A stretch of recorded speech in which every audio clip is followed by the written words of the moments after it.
The holy sacrifice of the Mass. It's been under attack for at least 700-800 years, depending on how you look at it. When you look at the arguments regarding the real presence, and especially as we move into the Reformation. I'm here again with Ryan Grant, and he has translated an excellent book by St. Robert Bellarmine. You can see it on the screen. It's titled On the Most Holy Sacrifice of the Mass, and it's a 300-page book, and the first 200 pages discuss a defense of the Mass as a sacrifice, chiefly as a sacrifice, of course, the real presence as well. But the last 100 pages, I think everyone's going to be really interested in, because he looks at the Protestant Reformers' arguments against the traditional Latin Mass, private Masses, Latin, the priest whispering, the Roman Canon, the vestments, the vessels, the altar, all these things, and he defends them on Scripture, antiquity, church fathers, etc. So this is going to be a really great show, especially if you like liturgy and the holy sacrifice of the Mass. So Ryan Grant, welcome. Thank you. Thank you for having me again. So good job on translating all this Robert Bellarmine stuff. It unlocks it. I mean, I know Latin, but it'd be a huge chore for me to read these tomes in Latin. So it's nice to be able to have this on my bedside. And when I can't sleep, I get myself, good 10 pages of Robert Bellarmine, and I learn a lot. And I've really enjoyed. I've now read probably 4 or 5 of your translations of the books, and I'm working through them. I'm working also almost done with this one, his book on the canonization of saints, another kind of controversial topic after the Second Vatican Council. So before we jump into all this, why don't we'll begin with the Pater Noster. Okay. And we'll be off to it. Here we go. In nomine Patris et Filii et Spiritus Sancti. Amen. Pater noster, qui est in caeli, sanctificetur nomen tuum. Adveniat regnum tuum, fiat voluntas tua, sicut in cielo et in terra. Panem nostrum quotidianum da nobis hodie, dimitti nobis debita nostra, sicut nos dimittimus debitoribus nostris, et ne nos inducas in tentationem, sed libera nos a malo. Amen. In nomine Patris et Filii et Spiritus Sancti. Amen. All right. Robert Bellarmine, what year was this written? This would have been around the 1590s that he started on this particular treatise. Yeah. So we're post Trent. He can rely on Trent.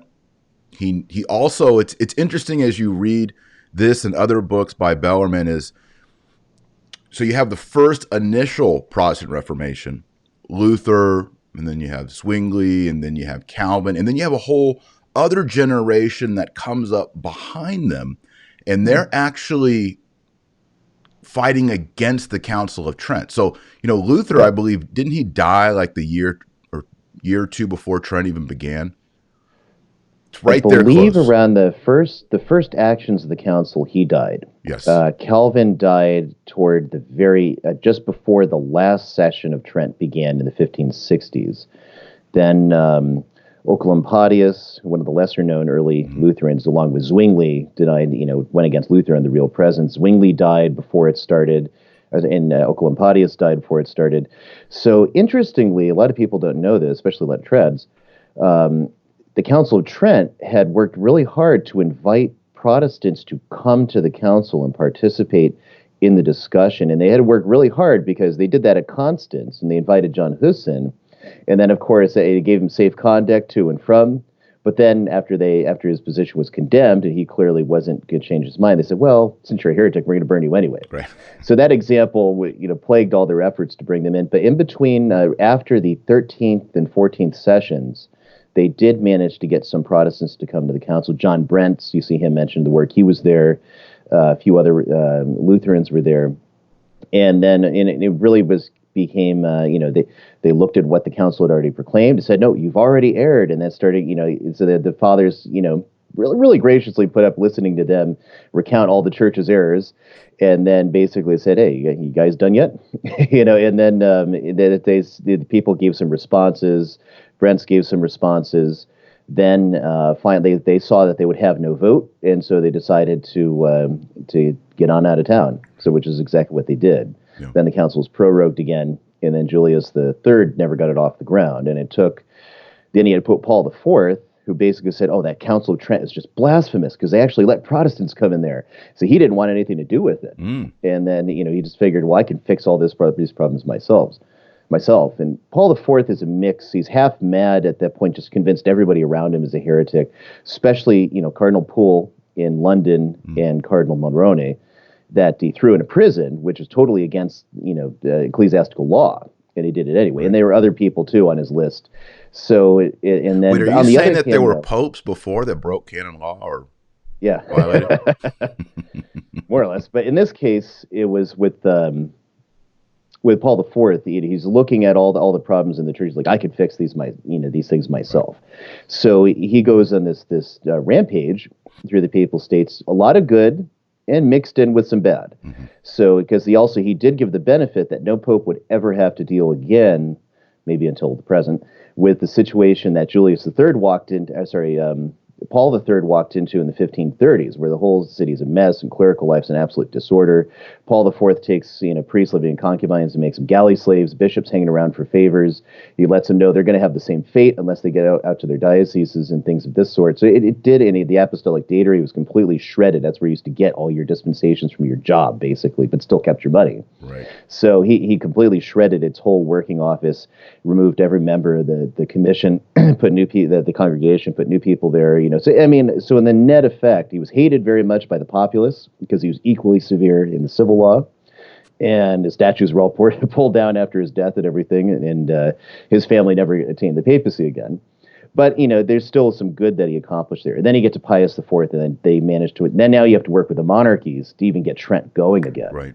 It's a big problem. So Trent finally puts out its last sessions, which in its third period in the 1560s, and this with the assistance of St. Charles Borromeo, St. Peter Canisius, and others. And this, of course, of the canons that deal with principally deal with what's in this book. Yeah. So the Mass. Yeah. Yeah, the Mass. So, do you want to do a little look at how things develop liturgically up to this point? And what the Protestants themselves are kind of responding. You want to to do that now? Yeah, we might okay, as well. Great. Yeah, and I just want to reiterate the point that Bellarmine is fighting against the second wave of Protestants. So the first wave was just sort of rebelling against Catholicism in general. Then once the Protestants have the canons of Trent in their hands, they start writing books against every jot and tittle of Trent. And Bellarmine is now fighting that second wave, right? It's a kind of a double down rebellion. Right.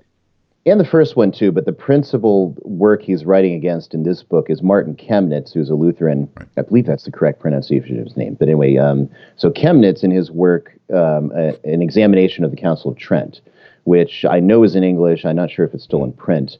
But so all the different ways in which he's attacking Trent, so that in terms of the liturgy, and that's largely what Bellarmine's responding to, is the arguments that he brings forward, some of which are just recycled from Calvin. So previous to the Protestant Reformation, you have the way the church's liturgy developed is that you'd had, and you can consult various authorities like Fortescue, what is the ceremony? You like Fortescue, by the way? I have a mixed view toward him. I was reading him this past year, and I said, that's some proto-Bugnini modernism right here. In the 60s, well, he actually was a modernist, even, it said so, and he just, once Pascendi came and said, well, I guess I got to obey it. Right. He does have one statement I think is gold in terms of liturgical, things. He says, what the devil does some cardinal in Rome have to say about how we set up candles in London? I could get behind that myself. But in general, when you look at his historical commentary, which is very good in terms of its sourcing, I think, and other people I've talked to, and there's other scholars. If you really want to talk to someone that's reachable on the internet, by the way, for very solid liturgical scholarship, Greg DePipo. Yeah, he's on FedBook. He's he writes at the New American. No, not New American. The New Liturgical Movement. Yeah. So. But anyway, so if you want to get more details, he's been writing a lot of great articles on liturgical scholarship. But anyway, so Fortescue is one source you could cite. He has that statement in his History of the Roman Rite, where he says basically that when he gets to the prayer of the incense that's addressed to St. Michael, and he says, why is it that St. Michael's standing at the altar of incense? The only one we see with incense in Scripture is Raphael. We've asked the Vatican to do something to change this, but in vain. And that was one of those things. Why do you want to monkey around with something you can't, you don't know the reasons why it's there, right? This prayer is composed by some, I don't think it was some, some scribe who said, oh, let's see, let's just put Michael in here for the sake of it. There's probably some reason in the tradition, and unless you've got a really compelling reason for the good of the church, you shouldn't be changing it. So I think if he had lived to the mid 60s, he would have turned out to be rather much like Youngman, frankly. Yes. So, but so he died before he had the chance to go that far, which I think is a mercy for him. But nevertheless, so irrespective of all that, the Roman Rite itself, as it developed, we don't know a whole lot about it until Pope St. Gregory the Great. And then we have a fairly good description of what it looked like. We see the prayers, and Bellarmine will deal with some of this in the book. And then it's actually Charlemagne who spreads through an English monk, Alcuin. They spread the Roman Rite across Europe, and that becomes more or less a standard rite. But it starts to develop. So cathedral chapters and bishops could, change various aspects of the liturgy. They could introduce new things in a new rite, so that when you're standing in 1570, quo primum comes down, there's a lot in the local liturgies that then has to change. So even though the ordinary is more or less the same, minus certain local variances like prayers at the foot of the altar they didn't have. Some had varying confiteors where you confessed to different saints and things of this sort. But once that was, these things had developed over the centuries because they had the ability to change and add prayers and rites and other things. But I want to stress here, because you hear modernists say that, like, oh, there's all this diversity and all, but not too much. Exactly. Like when you look at it, the Roman Canon is identical everywhere, even in Milan. Right. It is word for word the same. The ninefold Kyrie, as I understand it, is universal, whether you're talking Gallican, in the West, Milan, the Gloria, identical, all these things. So, like we're talking about variations here, maybe at the offertory, maybe at the prayers at the foot of the altar, maybe at the confiteor, this kind of a diversity. We're not talking about different music, canons, prayers, but no, or anything they didn't have nothing of the diversity that we see after 1969. Right. So basically any priest from this place or that place in a country where he didn't even speak the language could still have said mass just as easily, just taking note of various local customs, and it wouldn't have been no difficulty at all. So the core of the liturgy, the ordinary, is the same. The one thing that Trent eventually had to lock down was music, because music was rather a bit out of control in the 15th century. In the 16th century, a lot of people don't realize that. So, not just with the polyphony moving from the really beautiful polyphony when you think of Palestrina, but actually it was a lot more towards cacophony with different experiments that were going on, different things. Plus, you get a sharp, choir master that's writing his hymns, and he knows how to mock the priest and his concubine in the hymn, because he knows the priest doesn't know Latin well enough to catch it. So they work in things like that, all these kind of nutty things. So Trent had to button a bit of that down. So the Protestants, with this kind of milieu, and it's important to understand too, Luther was already at faith alone in 1512. This is before the Reformation. He's already there. And ultimately, when the Reformation starts, he doesn't see himself as leaving the Catholic Church, not yet, in other things, but the bit of an indulgences, he starts his war on that, and then the war on abuses in general was largely just a cover for him to bring in his doctrine, because when you look at the fact, his main protector was Frederick the Wise of Saxony, and Frederick the Wise had this massive chapel full of relics, tons and tons of relics, and Luther said nary a word about it until Frederick was dead. And so it wasn't that big of an issue at the time when he needed, his support and whatnot.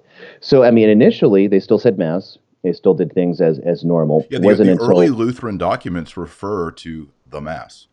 Right. Well, we'll get into some of that in terms of their use, because they'll still use the term, but what they're talking about is fundamentally different.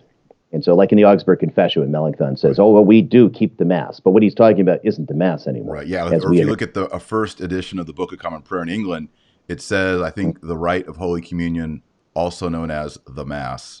Right. But by then, it's already lost its propitiatory. Right. Yeah. So it just being a common word, as it were, for the service that was being carried out amongst the Protestants. And so... But as you're getting into Luther, so what he does, you have Exsurge Domine of Leo X condemns Luther. So Luther burns the bull, reasserts all the articles condemned in Exsurge Domine, and burns the whole corpus of canon law.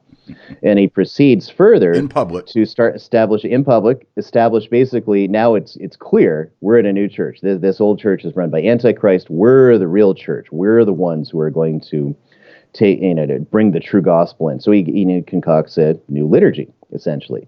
And some of it is old, so they retain the whole Mass of the catechumens, more or less, as we know it in the extraordinary form, minus, obviously, prayers to saints and whatnot in the Confiteor. But then he gets rid of the entire canon, the offertory, and replaces it with simply the consecration prayers and a few other prayers and hymns.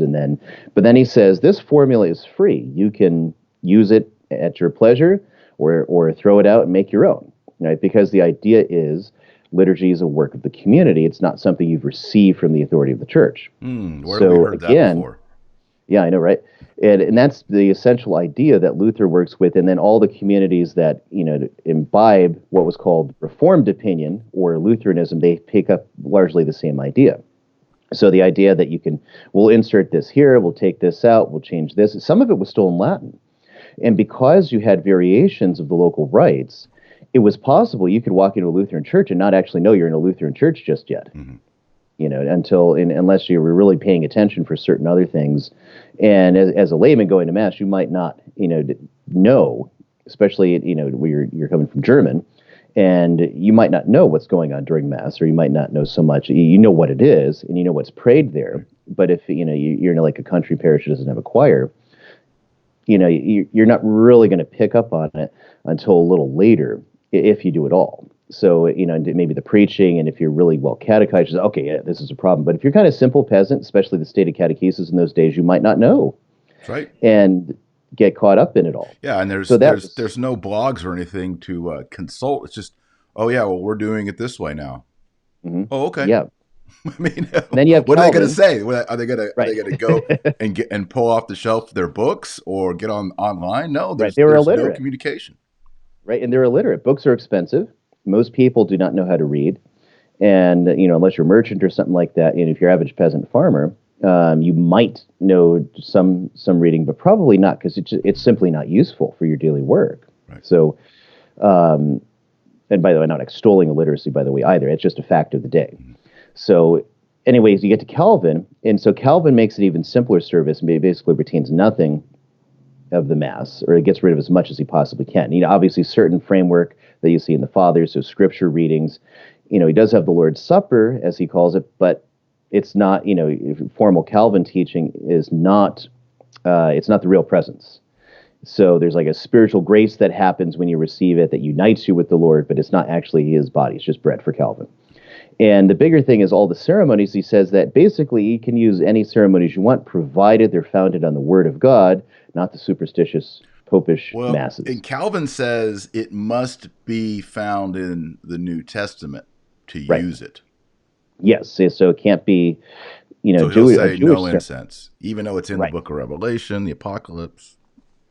Mm-hmm. You don't like that. So you have that. And actually, some of them, Peter Martyr of Vermigli, for example, he argued that you shouldn't even have music at Mass because they used music in the Old Testament, so therefore we shouldn't have it now.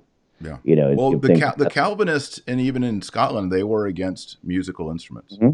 Right. Yeah, and so the early, especially Covenanters, the early presbyteries in Scotland, they said, absolutely no music whatsoever. In England, they got very close to wiping it out forever. So Henry VIII remained more or less Catholic in thought. He did waver. There's this line, he tried to, stay Catholic without the Pope. Well, he was wavering, especially 1538 to 1542. Henry was wavering very strongly as to whether he should keep the Mass or replace it with a communion service. And then he thought about it, and Cranmer and Cromwell, working very hard on him, tried to push him in that direction. And then he stopped. But that sounds too Lutheran. And, oh, man, I hate that Luther, because he's still stinging from Luther's book against him in 1522. Even though he's left the Catholic Church, he still wants nothing to do with Lutheranism. So he stops and says, nope, we're going to keep the Mass. But then, music was a problem, so Cranmer is pushing him on the music, right? Because you have all this really high polyphony in English music. Prior to that was held to be some of the best in Europe. So Cranmer pushes, the principle, one note, one voice. None of this drawn out polyphony or even Gregorian chants too. Would fall under that. Well, you have some of that. You have some of that in the. I mean, there are Catholics who are concerned about that as well. Am I right? Right. There are some, and there are certain places where I can see that when you go to a polyphonic mass, the whole thing's being sung with polyphony. There is almost no occasion for the people to join in. So I can see where that complaint could come from if it was all you had, if it was done consistently. And because that's where, the early church people are joining in the music, it seems to make sense that the common chants like the Kyrie and the Gloria, the people should be singing these. Right. And that's also what Pius X is getting at in his motu proprio and sacred music. But it's not that you can never do any music that's difficult to make out because of the long drawn out notes and the voices and whatnot. It's because if you listen to polyphony, it's heavenly. It's amazing. It's heavenly, but sometimes, I'll admit, and we're not listening. When you listen to Palestrina, you'll be hearing it moving along, and you think, okay, I'm this far down the Gloria, and then whoop, here comes that line before. Right. Like it's multi-tracked, right? And so there's not the what's the word I'm looking for? Discursive mental appreciation, which is fine. I'm not against it, but there isn't the discursive understanding of the text. Right, and that's true. But if you already know the text from catechesis and you know what's being said, then you think again of the giving glory to God, say during the Gloria, following all the different notes and all the different melodies that can come out from it. But anyway, so beside that. So Thomas Tallis, if you're familiar with him, fantastic composer, one of the greatest composers of polyphony in the tradition. Well, he was a monk that was put out of a home when the monasteries were suppressed. But he was a talented musician, so he was brought into Henry's court and given the task. All right, let's see if you could do polyphony or harmonies with this one note, one voice thing. And he does some English choral works that are actually incredible. Yeah. So he does that. And he, he gets this ball rolling toward English, music. It gets shut down after Edward VI comes to the throne. Now Cranmer's in full power of all things liturgical, and thus you see the Book of Common Prayer.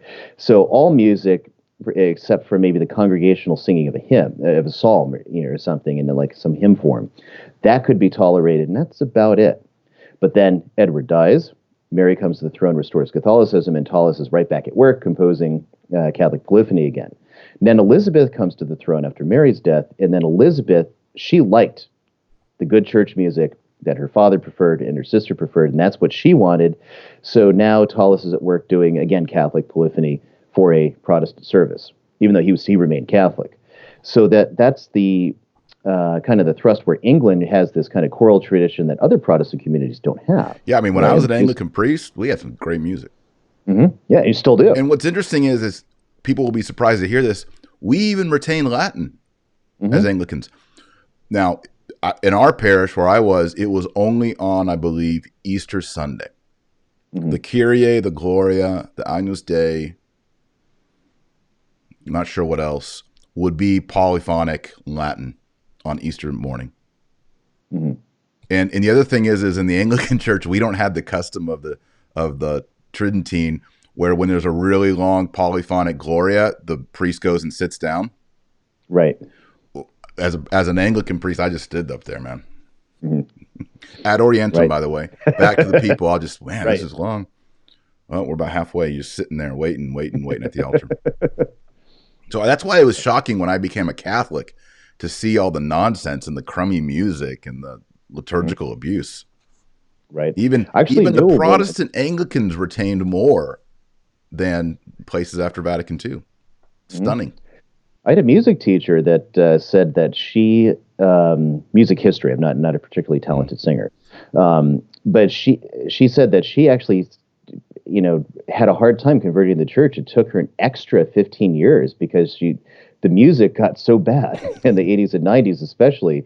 And she said, we took this beautiful music tradition and threw it out. I don't know. Maybe that's not the way. It took her a long time to get over that to get in the church. So it's a legitimate, worry there. But anyway, so So with that tangent out of the way, so that's kind of your first wave of Protestantism is, in the clear thing. So they're getting rid of what had been there. They're getting rid of the canon. Each and every group. We can't have the canon. Luther even wrote a book against it. It's called The Abomination of the Canon. The Roman Canon. And the Roman Canon. Why we can't have this thing, or if you go to the ordinary form. Let's say what the Roman Canon is, because I'm worried there's people out there that think when we say the canon, we're talking about the canon of the Bible. Right. No. So yeah. So let's get that. Let's make sure everybody's part of the party here. Right. So in the ordinary form of the Mass, it's called Eucharistic Prayer 1. So the Roman Canon is the prayer which is called the canon because it's the norm.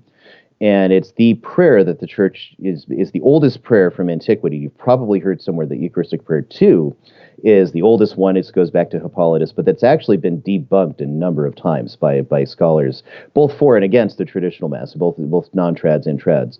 The biggest thing being that it was all written up in a bar in Trastevere, and at some point from fragments of Hippolytus, right? There was about 18 words from him that are in that entire canon. So, taking 18 words out of I don't know what is that 1,500 words, and saying that this makes it the oldest thing in the church. No, it doesn't. Whereas the first Eucharistic prayer, which we prefer, the Roman Canon. It goes back, it's quoted in 4th century sources. Bellarmine cites as being quoted by Ambrose in a book called De Sacramentis. And that book actually is generally held by a patrologist not to have been by Ambrose, but it is contemporaneous with him. So even though it wasn't Ambrose, it's still from that time period, and they're quoting major sections of the Roman canon, probably about 60% of it. So and they say these are old. These go back. Right. So yeah, Damasus cites the section in the canon regarding the sacrifice of Melchizedek, and that's right. 380s. Mm-hmm. So it seems that the canon, is old, even in the end of the 4th century, is already being known and cited by the Pope. Right. So anyway, this thing is very, very ancient. It's one of the oldest prayers in the church. And it's very clear in its theology, setting out the theology of the Mass. And that's why at the end of the book, Bellarmine writes 6 chapters on it. Or actually maybe 8, when you get the antiquity and the authorship and everything. But so this is going way back, and this is what everyone in the West used, right, from ancient times. That was the norm for how you said Mass, and so it includes the preparation, the glorification of God for His work in salvation history, the preparation of what Christ did, what we are doing in offering you this, then what Christ has done in terms of the institution, and then the very consecration itself, and then it follows with more prayers, again recounting God's glory and why He's given this to us, etc., and how we're worshiping Him. So it's absolutely clear that in the canon, this is a sacrificial offering.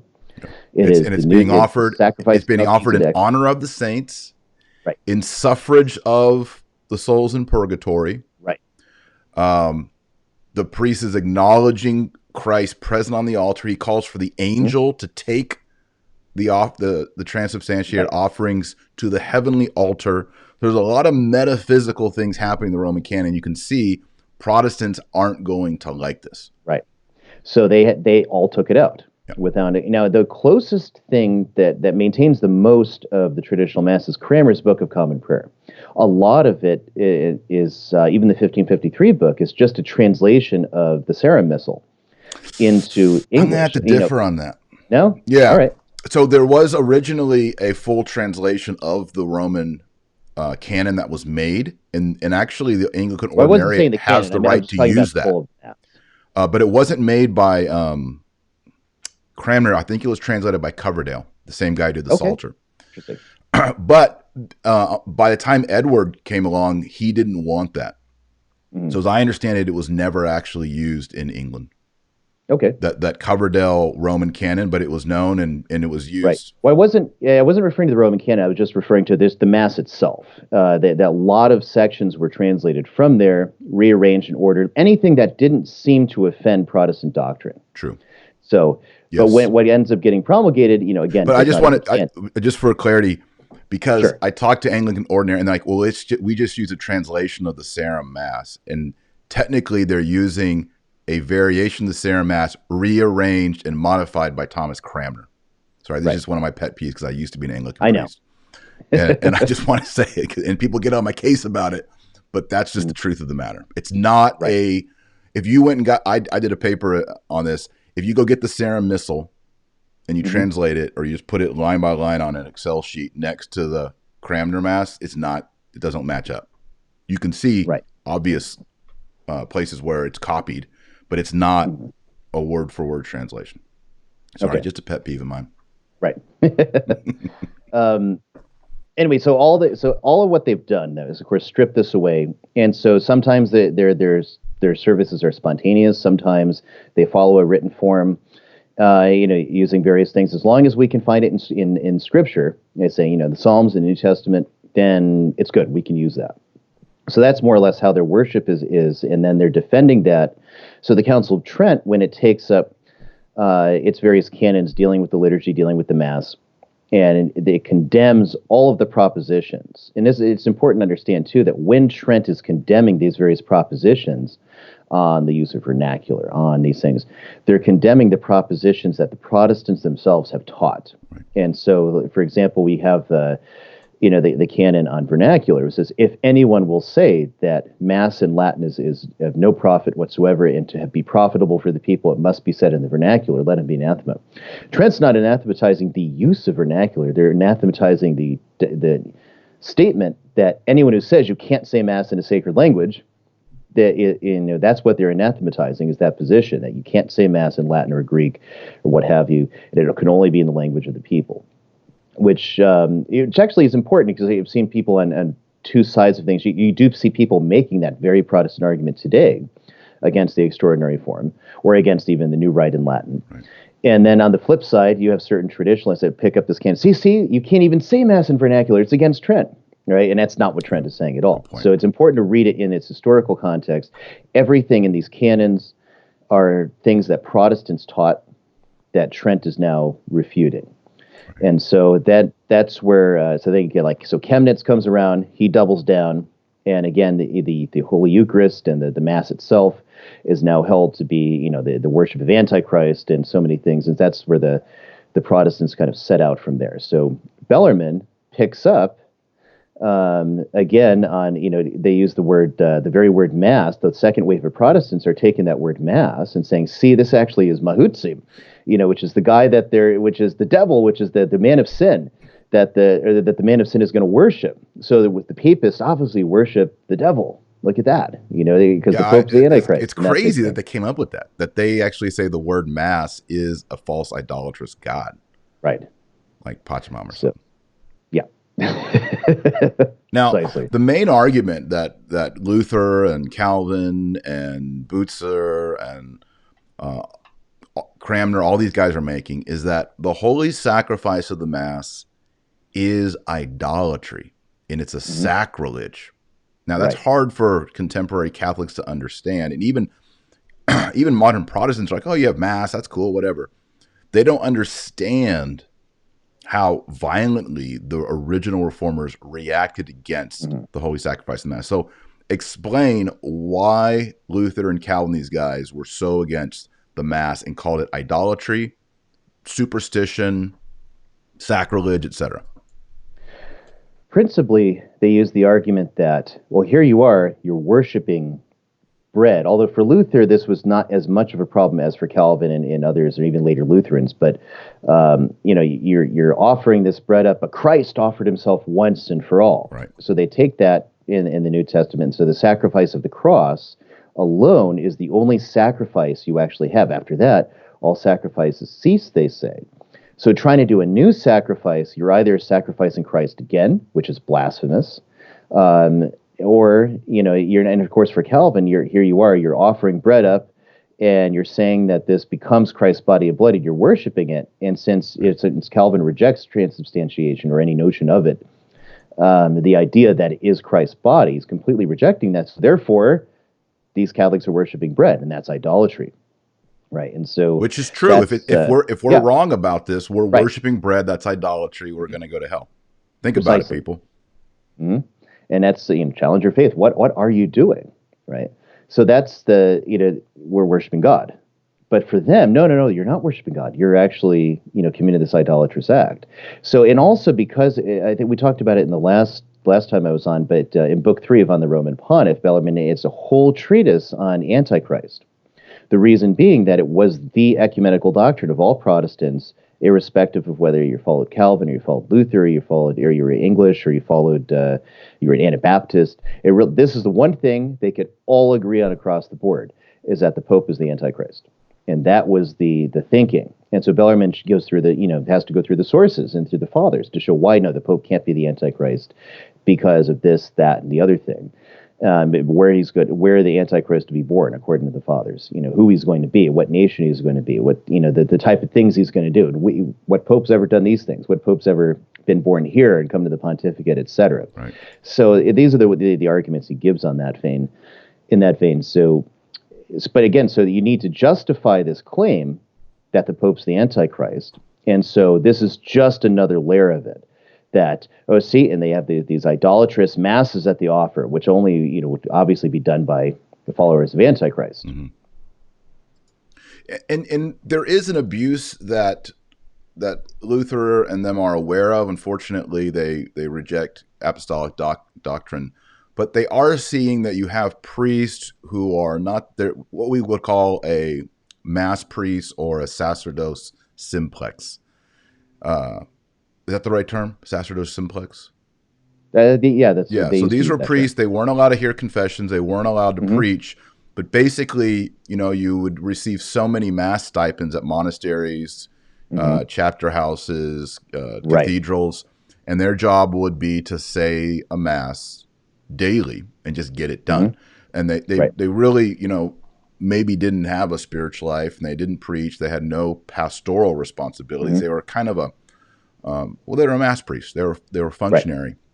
Reformers the worst one kind of was the Vagus priest, though. Even worse than that was the Vagus priest, which is the foil of Chaucer and so many other writers in Erasmus. But the Vagus priest was so called because he would wander about, right? And so he'd be a bit like you think of the English term vagrant. He'd go about into this or that countryside. He'd do basically the equivalent of pig Latin over some bread, because he probably didn't know Latin. And then he'd say, "Okay, I just said a mass for you. Give me some money." And that was a constant problem. Even in Italy, you had that problem. And that's one of the reasons Trent is so hard on vagrant priests. And if you're not under your bishop and doing your bishop's job, then you're just got to be suspended. You have to be incarnated under a bishop. Just can't just be wandering around, doing these sorts of things. And it was a real problem. Yep. And that's the problem that leads to our contemporary problem with like the Society of St. Pius X. The reason that there's canon law talking about the need for faculties, was actually a correction against this abuse in the 1400s. I mean, and technically, even then, you needed faculties, but it was more broadly given. You also have to think of communication and things of that sort. So even in confessions back then, you need in preaching, you needed faculties to do those. The Dominicans, the Franciscans had broad faculties to do both, irrespective of the bishop of the given diocese, and that wasn't overhauled until much, much later. Even than Trent. So, but you still had that problem. We need to know who the priest is. The other problem, too, you get clandestine marriages, which almost broke the whole Council of Trent apart because they couldn't, come to loggerheads at it. Right. And then finally, the solution, canonical form, which worked in those days, but now it leads to a situation where you let Catholics walk away from marriages you would never let a Protestant walk away from. And you got to stop and say, something about this has to be revised. Yeah. About the way they're working, but at least at the time it did solve the problem. Well, clandestine marriages have always been held to be valid, and we can't now declare them invalid the way the Spanish theologians wanted to do, and we're steadfast intended to. So here, we'll just put in canon law. It is now, if you're not married with proper canonical form, it's invalid in itself, just by the law. Right. And then, so, all right, we can go for that, and that finally solved the issue. Yeah. But nevertheless, right. So and it creates those other problems for us today. And so, which we don't want to open up that can of worms. So, so what is, before we turn to liturgy and the Roman Canon and Bellarmine defending Latin and whispered prayers and all these things that are really Tridentine and juicy that the audience is going to really like to hear, sum up for us how Bellarmine, in 200 pages, Bellarmine defends the Mass as a sacrifice. I mean, he's focusing on Scripture, but he's also using the Fathers. How does he accomplish this in this book? Right. The first thing he does is he sets out what is a sacrifice, and he looks at the Old Testament. He looks at the general notion of sacrifice as it is in antiquity, and so that is basically a thing that is, consecrated, to prepared to be God's use. So there's special, preparation for it, or an offertory, as you will, that takes it from being a profane thing, as in the Latin profanus, says it's not fit for the temple. Not profane the way we might need it in vernacular, but from its profane use to its sacred use. And then it is sacrificed to God directly. Then it's consumed either by burning or by eating, etc. And so in all the pagan religions have this in common with Israel, these particular distinctions that go on. They also have to consume the offering. They have to do X, Y, and Z. So they have to consume the offering altogether. And so this is what he calls a sacrifice, properly speaking. And one of the arguments that the Protestants will bring to the fore is, well, no, almsgiving is a sacrifice. That's the kind of sacrifices that God's demanding here. And they'll explain various things in the Old Testament and the New Testament, with sacrifice as being, almsgiving is a sacrifice. Prayer is a certain sacrifice. So Bellarmine takes these, says these are, in a certain sense, sacrifices, but they're sacrifices improperly speaking. And this is why one of the things you notice through the book is he keeps talking about a sacrifice properly speaking, right. And he repeats it.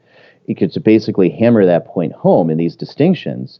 We want we are offering a sacrifice, properly speaking, to God that has all these constituent elements, versus these other things that could be said to be sacrificial in an improper sense, but they're not a true sacrifice. So the Mass, to be a true sacrifice, has to take a matter that's in this case, in our case, bread, that's brought from profane to sacred use, that's offered to God, that's offered to Him in sacrifice, and that in that process, of course, becomes His true body and blood, and then it's consumed through Holy Communion. Excuse me. So then he proceeds from there.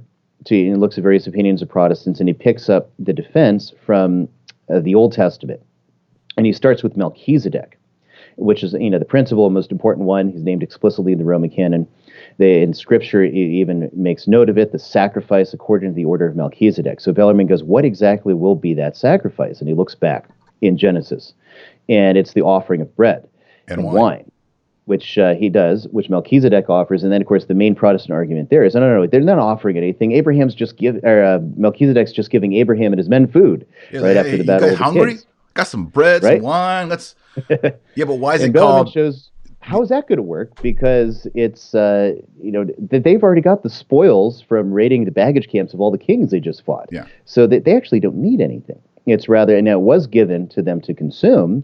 But because it was first offered, and he shows in what he does we talked about it last time, the way that Bellarmine operates is first you start with the Scripture. What's the Scripture mean? Now you move to the Fathers. And what do the Fathers say about the Scripture? And then the Fathers in general, what do they say about this specific doctrine?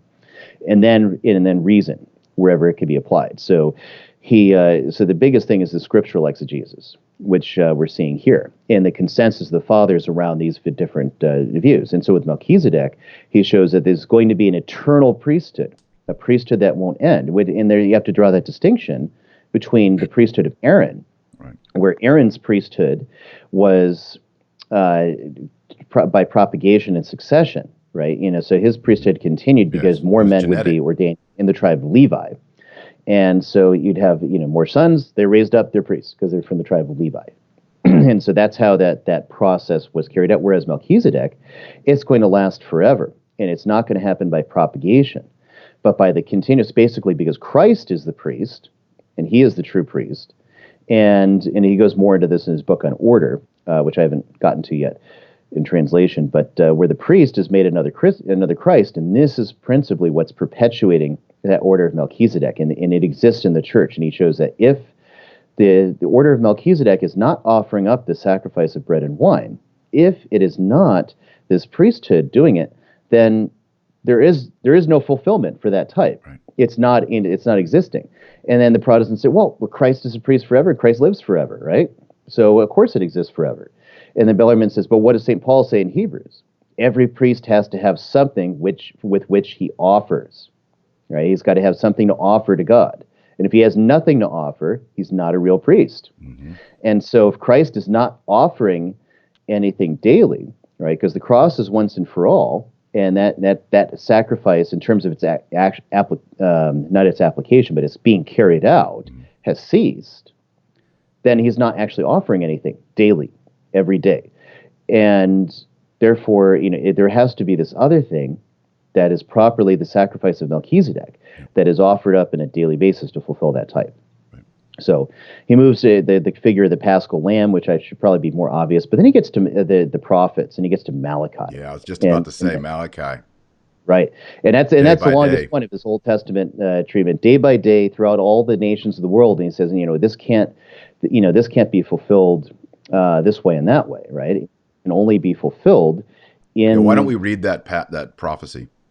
Right. Do you have it? I can pull it up. Yeah. You got it? Yeah, okay. So this is Malachi. He's the last of the minor prophets, and he has an explicit prophecy that the nations, not just Israel and Jerusalem, the temple, where there'll be sacrifice, which is the Old Testament, but in the New Covenant, there'll be the nations offering sacrifice every day. Go ahead. So from Malachi, it's, I have no pleasure in you, says the Lord of hosts, and I will not receive a gift from your hand, he's talking to the Jews, for from the rising of the sun even to the setting, that is from east to west, my name is great among the Gentiles, and in every place there is offered to my name a clean oblation. For my name is great among the Gentiles, says the Lord of hosts. And so then Bellarmine begins going through this testimony, showing that, this can't be talking about anything, this can't be fulfilled in that time, because the Jews, were the ones who offered true sacrifice. The Gentiles offered idolatry, right? With the exception of a handful of figures like Job or people like that, who probably weren't even living when this prophecy was given. So, if I understand the biblical chronology right, where are these Gentiles? They're not there. So in the New Testament, if Christ's sacrifice is the only sacrifice that's done, and that's it, and there's no, again, this type is not being fulfilled. Where are the Gentiles that are offering a clean oblation to his name, right? Unless there's a sacrifice that's being brought out, daily, right? And so he goes through a little bit with the Hebrew and the words of offering, but there's one thing that's worth mentioning is he goes to the Midrash, and he takes Jewish commentators prior to Christ. And I'm not sure of the page here, but where he says that they offer, in the times of the Messiah, they say, the various Jewish commentators, prior to Christ's coming, they say that these writers say, when the Messiah comes, the only sacrifice that will be left will be the thank offering, the toda. Now, the word in Hebrew, toda, translates into Greek Eucharistesos, thanksgiving, and you can see the words and the connections from there. So ultimately, say that again. That's really important. Yeah. So the toda in Hebrew is a thank offering. It's a thank offering of bread and wine, and that translates into Greek as Eucharistesos, right? Thanksgiving. Yeah. And that's the offering that these Jewish rabbis are saying will be the offering all over the world once the Messiah comes. Yes. Right? Yeah. And they're pre-Christian, they're before Christ has come, these rabbis in the Midrash. And this is true, and this is verifiable, and others have seen this. And they're getting it, the rabbis are getting it, they're just not making this up. Oh, that's a cool idea. Right. They're getting it from the Psalms. And I have a book, Crucified Rabbi. If you become a Patreon, I'll sign a copy and send it to you. The Psalms in the Davidic era, the Davidic covenant, is characterized by the toda, the thanksgiving. Right. Okay, so because the Psalms are the prayer book and the hymn book of the people of Israel, and it becomes the hymn book and prayer book of the New Covenant, especially through monasticism, right? Right. There is this constant repetition of the prayer of thanksgiving. I will offer a prayer of thanksgiving, on and on and on. And so because of that, and the Messiah is the descendant of David, that's everywhere in the Old Testament and in the Jewish rabbinical understanding, even in the proper rabbinical understanding, they're seeing that David and Messiah, toda sacrifice, these things go together. So the Messianic kingdom is one of toda sacrifice. Thanksgiving, Eucharistia, sacrifice. So again, these are not rabbis just having a cool idea that they happen to get right. They're actually seeing this pattern in the scriptures and with the Davidic covenant, and they're saying, yes, that's right. So it makes sense that Christ is the son of David. The night before he dies, He takes bread. He takes wine. He gives thanks. He does toda with his apostles. He institutes them as priests. He institutes the sacrifice and a sacrament. So all of this stuff, I mean, it's in this book, Crucified Rabbi. All this stuff just blends together perfectly from the Old Covenant right into the Catholic Church. Right. Which is perfect. And then, so then the next thing Bellarmine does, he goes to the New Testament. And so the New Testament, he has several exegesis on several passages, which is very interesting. And I love his exegesis, actually, frankly. Just because of the so many of the fathers that he's citing, but two, just the depth of it. And so one example of that is in chapter 11 of the first book, where he says, the sacrifice of the Mass is proven from John 4. Now, I don't think I'd ever read this particular passage before. So he says, the fifth argument is taken from chapter 4 of the Gospel of John, where the Lord himself seems to explain the prophecy of Malachi, which we discussed, where he says, the hour comes when you shall adore the Father, neither on this mountain nor in Jerusalem. And again, he says, the hour comes and now is when the true adorers shall adore the Father in spirit and in truth. For in this passage, not any prayer you like is understood by adoration, but solemn and public prayer through sacrifice, properly speaking. So we shall prove it with various arguments. And so, so that's in the woman at the well, right? So who is a Samaritan, right? And the Samaritans had this schism with the Jews, where they worship up on Mount Gerizim, and the Jews consider them impure half-breeds, so they won't have anything to do with them. They worship in Jerusalem, and that's the only place where you can worship. And so what Bellarmine's doing with that particular passage, most people take it in terms of they get focused on the living water, they focus on like a mystical dimensions through your through different parts of the spiritual senses of the interpretation and whatnot. But what Bellarmine's arguing is that Christ is talking specifically about the Mass. He's talking about, because it's about the solemn and public worship, not any sacrifice you like. And I almost fell out of my chair, actually, when I was translating that, because I hadn't actually read that before. Or I don't think I've thought of the verse in that way, frankly. And it's a really interesting argument. He goes to prove it by different things in the Old Testament. The use of the word worship, adore, it talks about that the same word that Christ uses talks about public, solemn worship, not just your mere private worship of prayer. And he says, why? Because you can do prayer anywhere. Well, here we're talking about what they specifically had to do in the cult worship. So I don't know if you wanted to add to that at all, or no, what you thought about that. No, that's solid. Yeah. Anyway, so there's and then there's more. He goes through the words of institution, and of course, as always, the Greek and the Latin fathers, which you talked in the beginning. It'd be difficult to read it in the Latin, or the translating from the Greek and the Latin fathers is actually the most tedious part. Especially you open it up in my big folio volumes, and it's like I'm seeing 2, 3, 4, 5 pages. I'm like, oh boy, here we go. And mostly because when you're actually sitting as a translator and you're looking at this snippet from Cyprian, this snippet from Augustine, this snippet from Basil, and you got to be sure you have the propriety of words, because Bellarmine's writing in a Renaissance Ciceronian style that's common to to people in that day, yes, in the way they learned Latin, and he's also employing various technical terms in theology. That's not the way the fathers are writing. So to get the sense, I have to go back into the Patrologia and look up the original, or I have to go back to the Greek and look up the original. So that's how you're doing it. That's your mode. So that's right. Okay, interesting. So that's basically, and then sometimes if I'm, especially because I'm not an expert at Greek at all, I know it well enough. I don't make translations out of Greek because I don't know it. I don't have the edge on it the way I do for Latin. So then I go back and I'll check what does Schaff have in that ante-Nicene, post-Nicene fathers thing. What do some other people have, if they have it at all? And a lot of times you're finding, and that's also how I find dig up whether the attribution, whether this actually is attributed to this or that father. That's one thing I like about your books, Ryan. I got to praise you here. Is there's footnotes in there, and I always check footnotes. That's just how I'm trained. I look at every footnote, and I go and you'll have scholars now realize that this attribution was not to, for example, St. Ambrose or whatever. Those kind of things are helpful as you're reading through it from a scholarly point of view.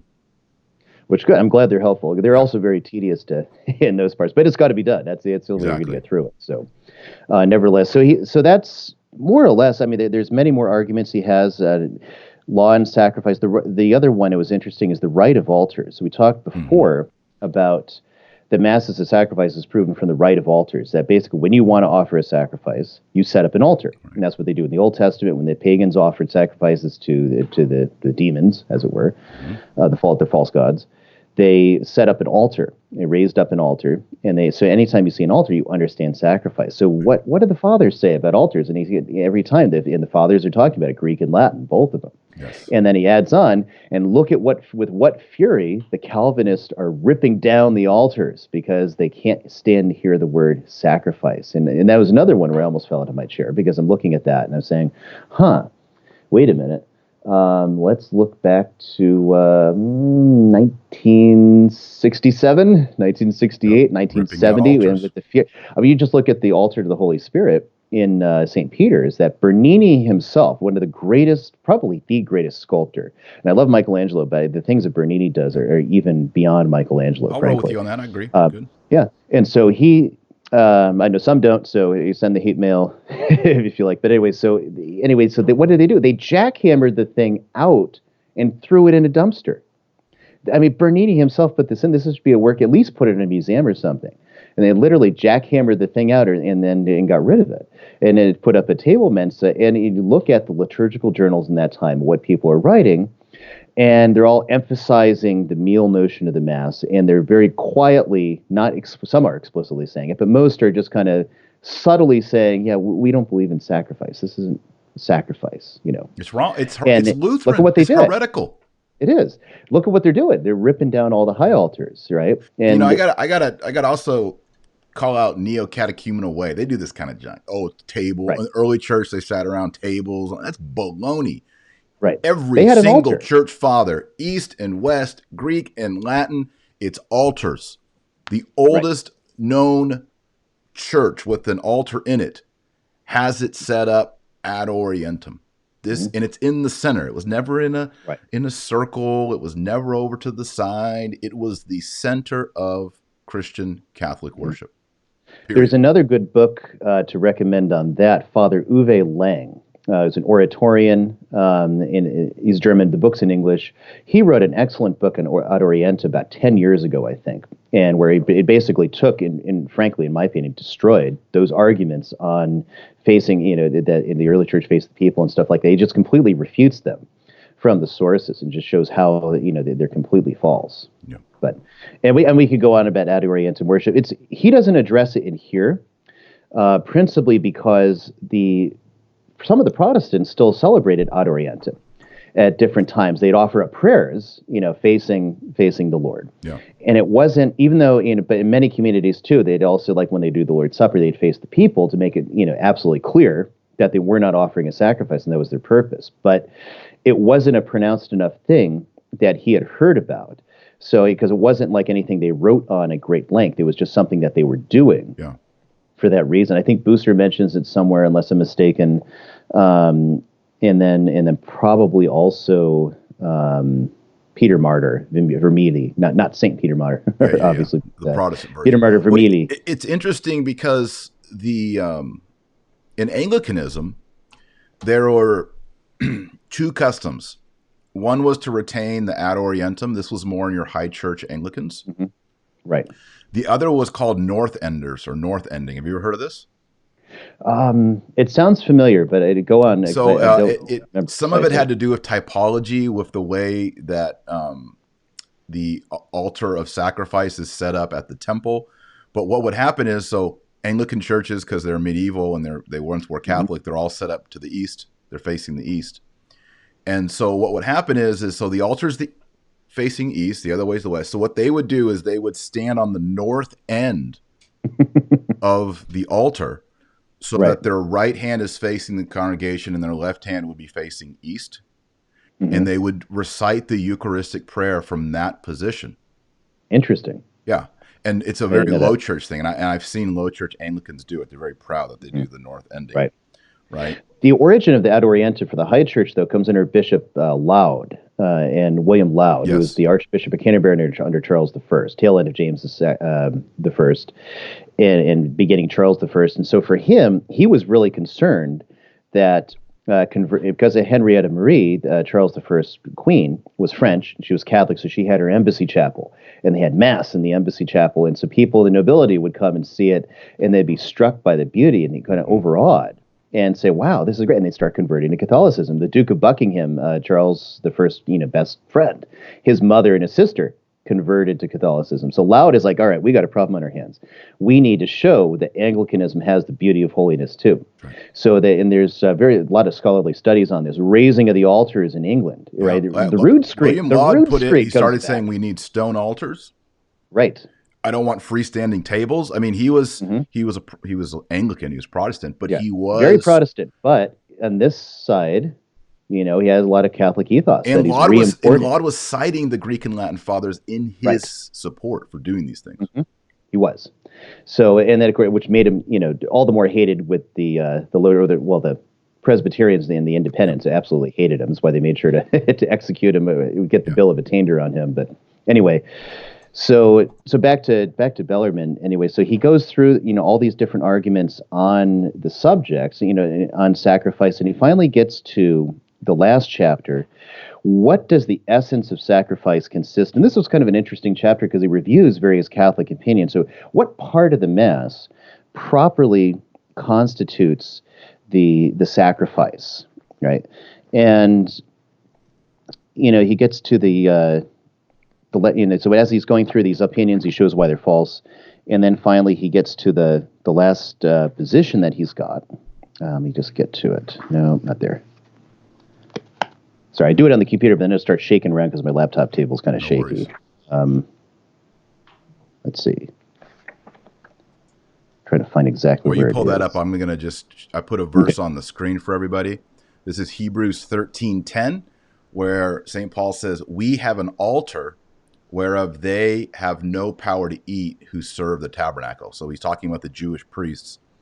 The temple's still standing. He's saying, look, they're eating animal sacrifice at the temple, but we Christians have an altar from which we eat. So this is the earliest use of altar in Christian literature, St. Paul's epistles, and of course we also see the altar in the Apocalypse as well. So I just wanted to share that. Right. No, thank you. That was good. There's another part in here too, where Bellarmine cites St. Paul uses the example that we offer sacrifice from, the verse where St. Paul says to flee idolatry. And he talks about, makes a comparison between the altars of the Jews and the altars of the pagans. And, and it lays out kind of this thing. And it says, no Christian can take part in idolatry, flee idolatry. And you think again, Pachamama. Yep. Or Nachamama, as it were. But anyway, so after omitting these, I think the matter must be explained this way. So he's gone over all these different opinions that he shows are problematic at best or false in terms of where the sacrifice is. So he says, in the consecration of the Eucharist, there are three things in which the notion of a true and real sacrifice consists. First, the profane matter of consecrated bread.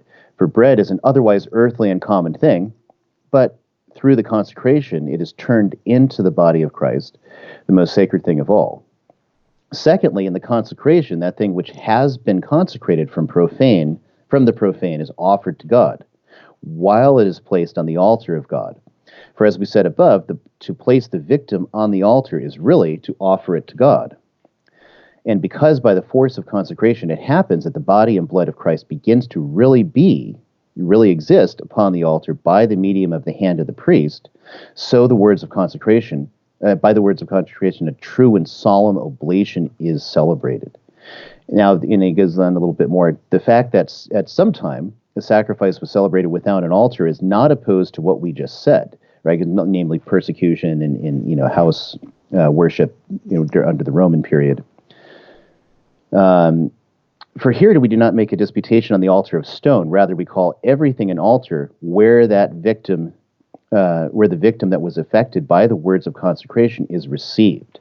Nor is it opposed that it would seem to be an oblation of an invisible thing, although still an external and sensible victim is required in an external sacrifice, properly speaking. For the body of Christ is not a victim in the sacrifice of the Mass absolutely, but as it is in the species of bread. Moreover, it's a visible species. So that's actually an important distinction. So, so the Protestants saying, "Oh, you're sacrificing Christ again," right? And so Christ is the victim, but not in a real sense in terms of his actual, like a human body, like he was on earth, coming down again in order to be sacrificed, which would be blasphemous. It's not that. It's rather the sacrifice that he offered once and for all is renewed again in the species of the bread. Right? So the species of the bread, that is the appearance.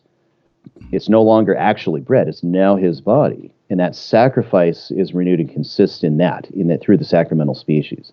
And that's really the important distinction theologically. And some of the distinctions for that come in his previous works in the Eucharist, which I haven't translated yet, books 1 through 4. But you can still, get a sense of it, because when you deal with the scholastics and when they're trying to deal with that concept of, well, here's what looks like bread and wine, but it's really Christ's body and blood. How has this happened? How does this even work by what we understand? You have all kinds of lengthy, problematic disputations. St. Thomas confuses people in Pars Tertia, question 67, is Christ in the Eucharist as in a place? If I move the host, do I move Christ's body? And he says no. And Thomas says no. It's interesting. Did everybody hear that? Right. Thomas says, when you take a host and move it, do you move Christ's body? Right. And he says no. Because you're only Christ's moving, body is in heaven. Yeah, the accidents. You're moving the accidents. Now, the body is coterminous with it. That is, there's a relation, a concomitant relation, but it's, because these are adhering and united to the substance of his actual body, which is in heaven. I've actually heard some trads say Thomas was wrong on that.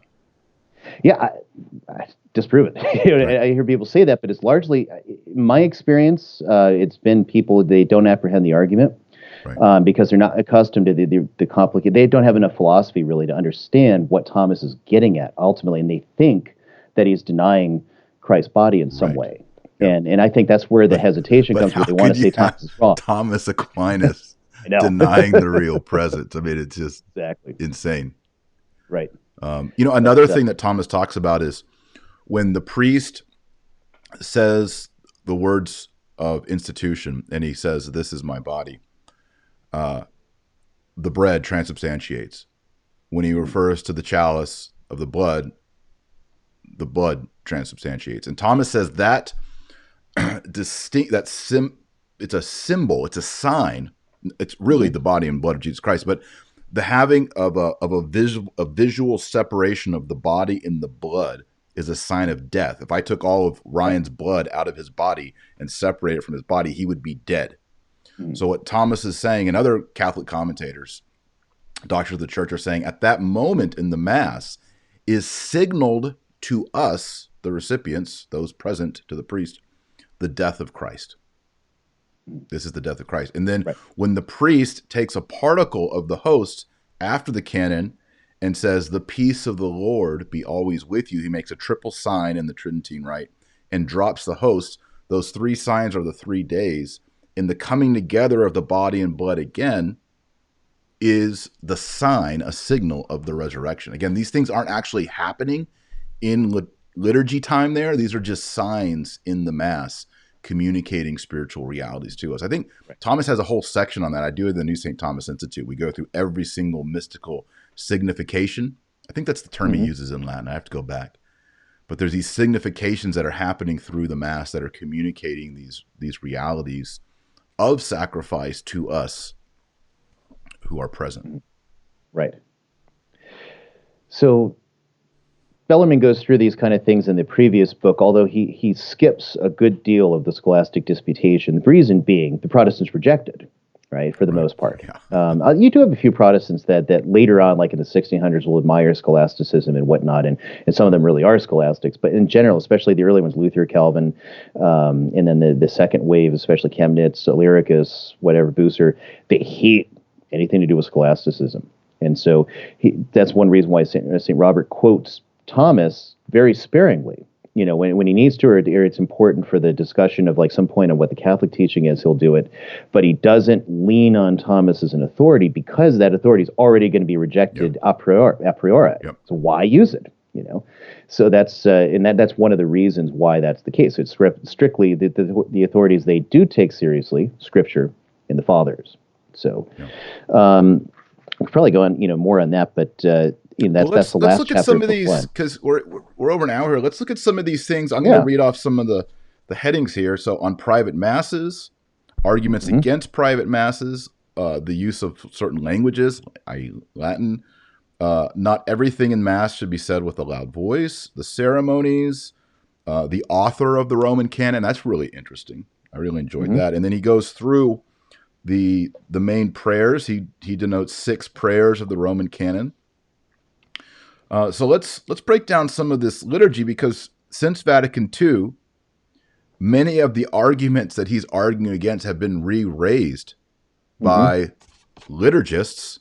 Right. It's just a community. It's just a meal. Hmm. Everything should be said out loud with the microphone on really loud in vernacular so that you understand each and every word. Because if you don't, that's not real liturgy. All this nonsense, Bellarmine shuts it down. So where do you want to start there, Ryan? We can start with, let's see. Probably should start on private masses. Yeah, let's do that. Would probably be a good place to start. So I should also note that one of the endorsements on the back, Dr. John Joy, who is the chief theologian in the Diocese of Madison, he actually described Bellarmine's treatise as the best defense of the Tridentine Mass from probably one of the best Tridentine theologians. Period. Is this book? So that this book, Yeah. because that's what he's defending.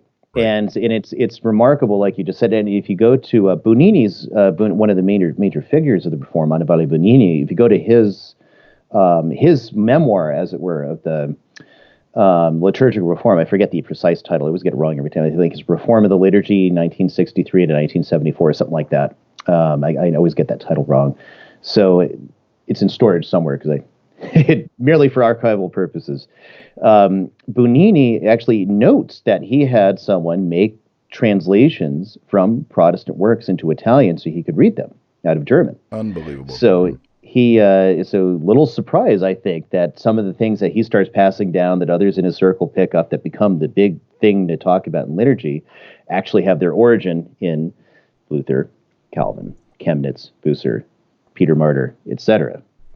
So private masses come in, and basically what the Protestants do here is that, because a private mass understood missa privata in Latin, at least since Trent, or at least since 1570s or so, the term missa privata in liturgical history is referring specifically to low mass, even if it's a public low mass. Yes.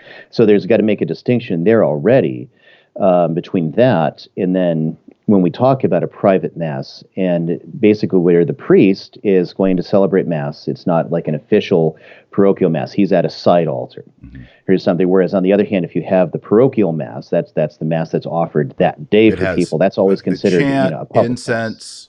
Right? Like a missa cantata. And even if it doesn't, it's still understood to be a public mass in some way, even if it is a low mass. Yeah. And it's important, too, because like today you have missa cantata with an MC and incense, and you have 6 candles lit on the altar and things like that. Those are actually relatively recent novelties back, even in the before the 1950s. That was kind of considered verboten. And you had 2 candles lit, but the priest did sing like you would at high mass. And then the choir, it would do the parts there, and then everything else would carry on like a low mass. And they would call that a missa cantata or no? That's what used to be called a missa cantata. So let me ask you this. We'll kind of get off the path here. But so at our parish, all missa cantatas, I think, again, these things get blurred in my mind, had 6 candles. But then I've also been seeing 4 candles at missa cantatas. Low masses are always a 2 candle. Have you seen the 4 candle? Right. I've not seen the 4 candle, but and then I've mentioned, I always have 4 candles. I'm an expert of all these things. I just know in general, the general parlance today, anyway, just tends to be solemn mass, priest, deacon, subdeacon, all the rite ceremonies and everything. Missa cantata, basically the same. 6 candles again, 6 candles. Basically the same as with the deacon. Nowadays, it's become the same thing as the deacon and the subdeacon, just without them, just the priest and the servers and the incense and whatnot. Then and then you could have a low mass with music, the 4-hymn sandwich, as it were. Yep. The processional, then the hymnster and the offertory communion, and then the recessional, and then just a simple low mass with no music at all. So that's just the general parlance of the United States anyway. And I know like in England they have different terms for it, and I know in Italy there's a few other terms they use for it. So, but that's kind of generally how it goes. So in Bellarmine's time, solemn mass was the rule. Solemn mass was the official mass. And we should say in the Roman Rite, the Mass as it's to be celebrated, the normative is the Missa Right. Solemnis. It is. That is the normative Mass. That is one of the things. I was having a discussion once with a fraternity of St. Peter priest. Mostly I was trying to get clarity about this one line in St. Alphonsus, where St. Alphonsus says that if you're in line for confession during Mass, you don't fulfill your obligation. And I was like, how wild. I was trying to get a footnote for that, lest somebody read that and cancel all confessions during Mass or something. As far as I can tell, that hasn't been followed. And so in the tradition. But I was having this discussion. Well, his reasoning is that if you're in confession, you're focused on confession, you're not actually participating in the Mass. You're not actually assisting there. That was his reasoning, which, I see a point to. But, and I kept trying to look that up in a different moral manual. Nobody's really addressed it. And nobody said no. But on the other hand, Rome is permitted in the past. I mean, Mass is, confession to be heard during Mass. That happened most times. And so, and of course, he has the caveat, if you could not go any other time, then basically your obligation to attend Mass gives way to your need to go to confession if you're in a state of mortal sin. So, so I was discussing with this fraternity priest, and he says, well, absolutely, I get behind that. And I was like, really? And he says, well, it's simple, because now we have three priests. There's this priest, he was in San Diego there, can't remember his name, really, really sharp, younger priest. And he says, we have to have one priest sit in the confessional. That means we can't do a solemn Mass, because someone's got to sit in the confessional. And at least during that one Mass, we could just say no confessions during this Mass, because we're going to give God the worship that's due to him, the way he wants to be honored, the way that the fullness of that rite needs to be expressed. That's what we should be doing. Right. And so and it made sense. Maybe other people don't agree with that, and so I'm not going to. No, I agree. I think it's normal. It should be see, in America and in the trad movement, and God bless Archbishop Lefebvre. I'm a Lefebvre fan, but because of the underground railroad of Latin Masses that went from the 1970s, 1980s, it was often in airports and people's homes and makeshift situations. And traveling priests, the normative in the trad movement became the Missa Privata, the low Mass. Right. They even say in the early days there were no berettas. I mean, it was just real bare bones. And so the trad movement, at least in America, kind of has this, well, the real Mass is the low Mass. Right. But yeah, which I get it. And you had to do the best you could in those days, so it's no black mark on anyone because they only went to low Mass. Right. You're doing the absolute best you can among missed clown masses and all kinds of silly bad music, as we noted before, and silliness. So little surprise. Yeah, and you'll even hear trad say, and I maybe even fallen. Maybe I've said this before. I don't know. Well, yeah, you really want to get in the solemn high, the high Masses, but as you really progress in the spiritual life, you'll prefer the low Mass. Right. You'll hear people say that, but the normative expression of the Roman rite is the Missa Solemnis. And if possible, I agree with you, Ryan, if you have three clerics, you should every Sunday offer the Missa Solemnis. Right. Yeah. Works for me. Our parish has it fixed because we got 4 priests. We got 1 in the box and 3 on the altar. Right. Everything's, that's the ideal world, but I realize that's not everywhere. Yeah. We have 4, but one of the priests is a chaplain for a convent of nuns nearby, so he's not available during that time because he's doing their Mass. So it doesn't quite work out, at least not yet. But so with the private Mass, so the Protestants complain about private Mass, and the reason that they do is simple, that they're not offering the sacrament, right? The priest alone is communicating, because typically at any kind of private Mass, there was no expectation that the faithful are present. You wouldn't say, oh, I need to go get communion for the faithful, the way that, sometimes happens now.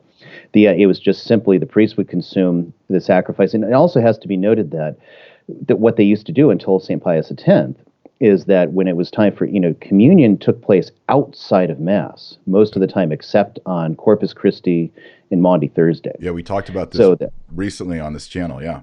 That even on a Sunday high Mass, they wouldn't open the tabernacle or come to the rail. Right, and it would be until after. And there's actually everyone would leave, and then the pious would stay, right? Right. And those who are going to receive communion would stay. And there's actually a value to that, too. So you take everyone, hopefully hasn't been in it, but unfortunately many people have been in this position where, you're not Take like a 16-year-old kid. He's like, oh, I go to confession before I go to communion, and then mom's looking at, why aren't you going to communion? What's wrong? No, nothing's wrong. Right. Oh, something's wrong. No, nothing's wrong. Right. But in general too. Oh no, if I don't receive communion, and there's some people that have that difficulty. Right. I don't, because I'm looking at the effects. If I'm ever in that state, God forbid, I'm like, oh man, it's gonna be a lot worse for me to take communion than it is to have someone think I did something bad. So, in general, my general rule of thumb is like, if I haven't been in confession in a month, I'm going to wait, and even if I'm not aware of something, just in case. Maybe that's overly scrupulous. I don't know, but whatever. Yeah, we need to get away from this idea that people are we're looking all at you, obliged to go to communion every day. This Right. is, and I appreciate what Pius X said, and I agree with him and all that, but things have swung way too hard the other way. Right, they have. And that's the problem, is that was kind of the mark that when you read these lives of the saints, they're working for frequent communion. That was something you would do for souls that their confessor felt had attained the right level, that spiritually they would be able to do that, and to acquire more grace and to affect more supernatural merit, etc. And now, where you have this situation where everybody's going up all the time, and you do have some sacrileges, to the point where in some places the situation's so bad that you can't do enough good during the week to make up for the bad on Sunday, as far as irreverent and sacrilegious communions. And it's a huge problem that eventually, bishops and priests are going to have, and the Holy Father are going to have to address, or some subsequent Holy Fathers, some subsequent bishops, when we start getting things right again. It's like, hey, look, we're going to restrict this again, because so many people have been abusing it. And we are going to get confessions. You go to confession before you go to communion, which, again, you just see that it's like a line that gets repeated. Cardinal Renzi said it in 2004. Right. Cardinal Sarah said it not too long ago. Cardinal Burke has said it before. And Bishop, His Excellency Bishop Athanasius Schneider has said it. But even outside of them, people who aren't considered too conservative have also said it. And you see it's kind of this mantra. Yeah, everyone's going to communion and nobody's going to confession. And you get places where the priest doesn't even, oh, you want confession? I might have time next week. Yeah, every third Saturday between 4 and 4:12 p.m. on February 30th. Yeah, February 30th, exactly.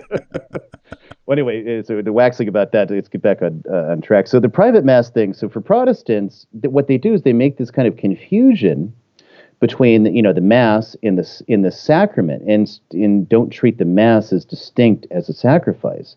So that's the reason why they reject private masses, is because they're denying that the mass is a sacrifice. So necessarily, it's what would be propitiatory in itself. Right. It is. So if it's not, what would be the point of a priest sitting up there doing mass if it's if he's not giving communion? Because for the Protestants, it's not benefiting anyone unless they receive the sacrament. And that's how they kind of weld the two together. So Bellarmine again works in this chapter 9 of book 2, separating those out, and then noting in the tradition how they had private masses, where they had private masses, the ways in which they had them, how you could say, so many masses in different churches, and and again from the fathers. And it's a really, really strong argument. And you see today, you have the kind of the push to always concelebrate. And I think it's Father Zusseldorf that has his line, concelebrate should be safe, legal, and rare. And rarissima, if you will.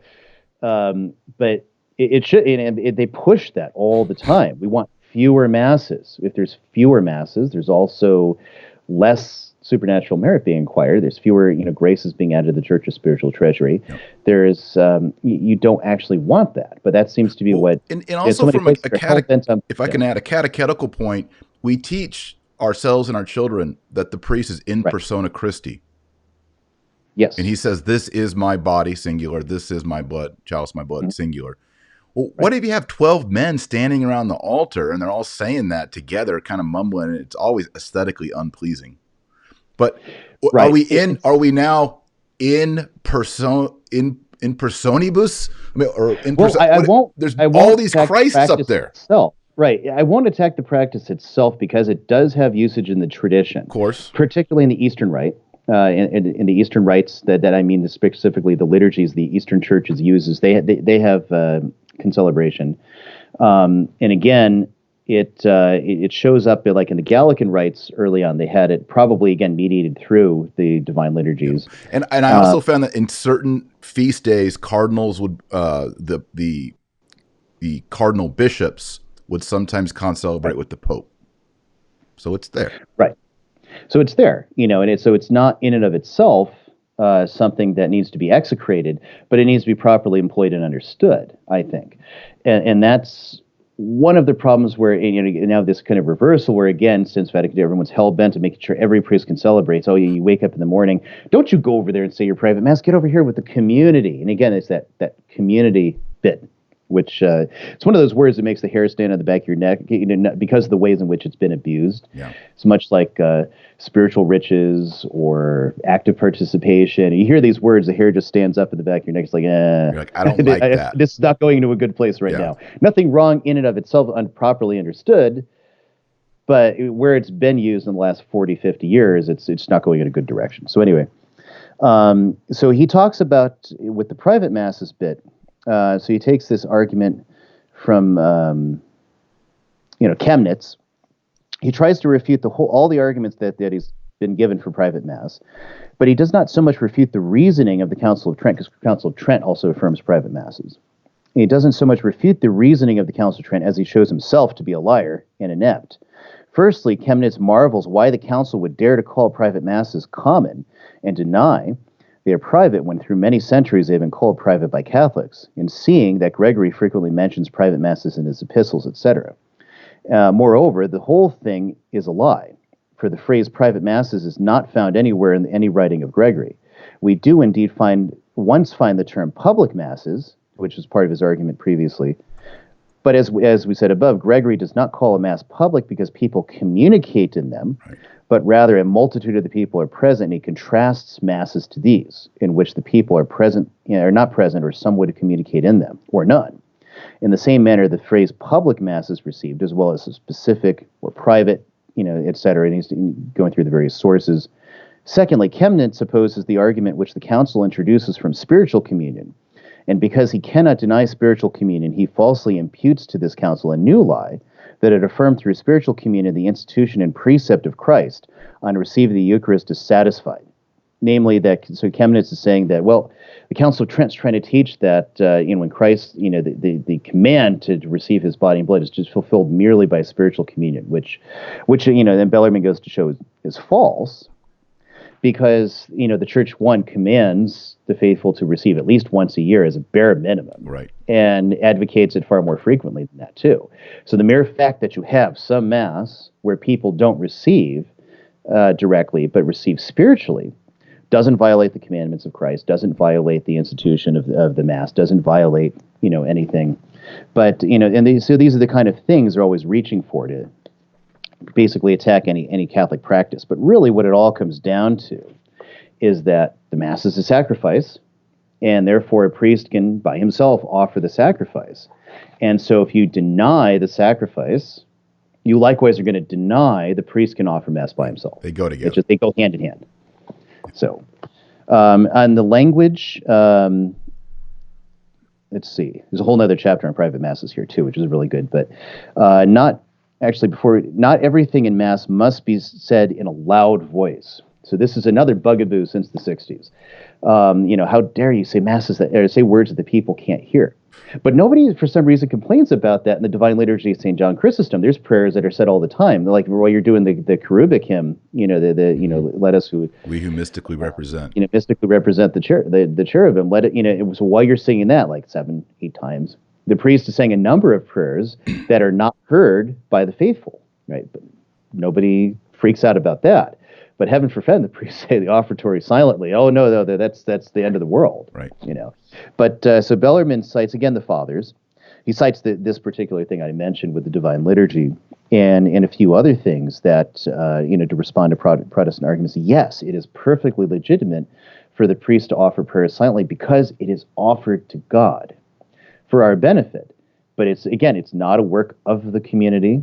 It's not our work. It's not principally like the prayers themselves are not being prayed to us. They're being prayed to God. So it's not absolutely necessary for us to hear every single prayer. As I say to people, well, why is it in Latin? I can't understand that. I say, he's not talking to you. He's talking to God. And that's another thing too. The scripture readings, those should be read in English. Well, I mean, often they do at the pulpit, but for the sermon. But the readings are actually part of the glorification of God, as well as they are for instruction. So this is important too, because people say, well, let's just put the readings in vernacular. I mean, come on. Well, if you look at the old ordination rite for subdeacon and deacon, the bishop says, read thou the epistle for the living and the dead. To the deacon, read thou the gospel for the living and the dead. Right. There is propitiatory power in what they do in the mass, which is reciting the epistle in the gospel. So for this reason, I say no. You got to leave the epistle and the gospel in Latin. It's part of the sacrifice. Just offering incense is a sacrifice.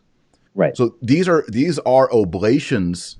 The subdeacon and the deacon make oblations just by their performance of the sacred text. Now, I think also in a Sunday Mass, the priest should read the epistle and gospel in vernacular and then preach from it. That catechizes us. But let's keep everything legit here. It's not the end of the world if you don't get the gospel, but then he's going to go read it in a couple minutes after announcements. So it's not, you're not going to die because he had to hear it once in Latin and then hear it in the vernacular. So it's one of those things. And the same thing for the offertory prayers and so many of these other things in the canon itself, the Eucharistic prayer being said silently. Again, I mean, this was done for at least 1,000 years. Yeah, at least. Some people give a lesser estimate, 700, whatever. But even so, why do we need to change what's been working for close to a millennium? Right. I don't see it. And you see these types of arguments all the time. Oh, this only goes back to, we'll talk about this again with the offertory prayers. This only goes back to the 9th century. And therefore, really, well, what about what you're doing? Yeah, how far does it go back? The Talmudic meal prayers you're using right now do not, in Catholic usage, only go to 1969. They were never used before in a Catholic rite. That's not ancient. That's not... it's not, whereas the offertory prayers, they come a little later, but they were sensed to be Catholic, Orthodox, and used throughout the whole West, and again, for over 1,000 years. So we're going to change it just because, it's not like 1st century, so therefore we can't use it. And that goes with almost anything else. Oh, we got to get rid of Septuagesima. And because it's only 6th century.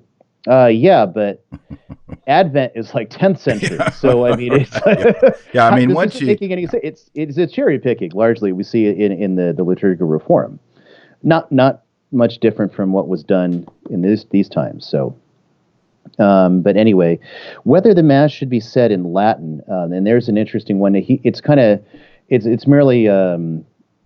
He doesn't want to repeat too much because in the book on the sacraments in general, he has a lengthier section on the utility of Latin. And it's principally, utility. He doesn't say that absolutely, and he notes, for example, in the Eastern churches, the Greeks obviously use Greek. They use Syriac, which is Aramaic. They use that. And he even notes that the Maronites use Arabic for the divine office in that time. So he says, other languages can be sensed to be sacred languages. But then he notes the utility of having a sacred language. It's not constantly changing. And then he says heresies will not slip in, right, through the constant changing of words, whether by accident or by intention. And there's an interesting thought. And there's a lot of wordings of things. At one time, when I was praying the divine office, one of the liturgy of the hours way back before I got rid of it, I was going through this one ISIL original text or something like that, and it says, oh God, who hates the rich and loves the poor. I was like, that's heretical. that's not, but that's not right, and it's not in the official Latin either. It was something that they kind of added in one of these texts, or how about something else? The Lord be with you, and also with you, right? And with you too, bud. Which becomes mundane. Yeah. Or what was the old creed? It was one in being with the Father. Right, one in being, which is not consubstantial. Yeah. Right, it doesn't. It's too ambiguous. Yeah, it could in that, but it might not too. Sacred liturgical language is a force field that protects liturgy and sacred texts. Right, because living languages change. For example, the word cool 100 years ago would not mean, if you're in a language, oh, that's cool. We're like, what? It's cold? Right. No, it's cool. Like, I Or like the word about 200 years ago in English, the word embarrass would actually suggest that you were pregnant. Right. Because you were laden from the French, you know, Yes. and then, but nowadays it no longer means that. So you're going to have to update your liturgical vernacular text every 20 years. Right. That's dumb. Pretty much. And not to mention expensive, too. Who's going to pay for all that? Well, right? Conferences, bishops like that. That's how they make coin. Yeah. Well, I know, because they own the companies that produce all these books, and therefore, and everyone's got to buy them. Yep. All right, well, let's do one more because we're at an hour and a half. I want to wrap it up, and I gotta run out too, and I'm sure you have things to do. So, should we? What do you want to do? Do you want to do offertory? Do you want to do Roman Canon before we wrap up? Let's do Roman Canon. The offertory is a shorter section. You can read that in the book. It's chapter 17. So on the word canon, I actually love this line. So he begins his defense of the Roman Canon. He says, Luther, in his book on the abrogation of private mass, by speaking in this way, shows he sins from malice and not ignorance. Quote, this Luther, though I had anything that I might say on behalf of the right sense of the canon, as I had done previously, still, now I will not dignify it with such honor. Unquote. And in the same place, he throws in jeers and impious jokes as well as blasphemies against that sacred mystery. But he argues more seriously by far in his book on the abomination of the canon, where he so explains the matter that he would have it that after men have heard the word canon, they should flee as if the devil met them. And then he goes through different Protestants who are a little bit more serious than Luther on the thing, trying to argue about, and so Bellarmine's, again, defends the word we mentioned. The ancients use, this word or similar words, and it basically means this is kind of the fixed, method for confecting the Eucharist and offering the sacrifice to God. So on the author of the canon, and this is an interesting one. First, he says, it was St. Peter who gave some form of celebrating the sacrifice to the Roman Church by joining certain prayers and rites to the words of the Lord, as Isidore witnesses. But later, different popes added different prayers, even to the time of Gregory I, who was the last of those who added something to the canon, as can be gathered from Strabo in his Observationibus Ecclesiasticis. So and he goes on for different church fathers, Basil, Chrysostom, Gregory, they observe that certain liturgies are called by them, right? And yet these authors didn't compose the whole liturgy. So likewise, Peter can properly be considered the author of the Roman liturgy, even though he obviously didn't compose every last element of it that you find at Gregory the Great. Yeah.